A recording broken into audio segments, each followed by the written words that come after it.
Ever pondered on why we say, she runs every morning instead of, she's running every morning? It's all in the magic of the English language's simple present tense. In the world of English grammar, the simple present tense is one of the fundamental building blocks.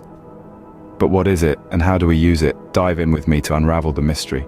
The simple present tense is the tense used to express an action that is happening right now, or a state that currently exists.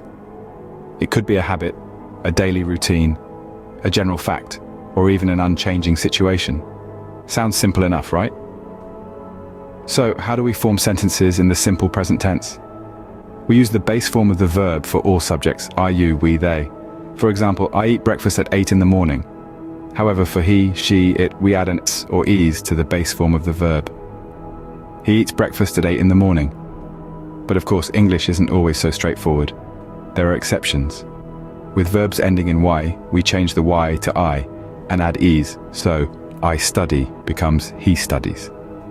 And then there are the irregular verbs like have that completely change to has for he, she, and it. What about negatives and questions in the simple present tense? For negatives, we use do not or does not before the base form of the verb. I do not eat breakfast at 8. For questions, we switch the order. Do you eat breakfast at 8? Let's circle back to our key points. The simple present tense is used to express habits, routines, general facts, and unchanging situations.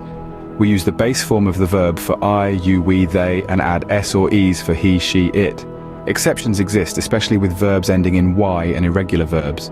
For negatives, we use do not or does not. And for questions, we invert the subject and the auxiliary verb do. Now that we've journeyed through the simple present tense, it may feel less daunting.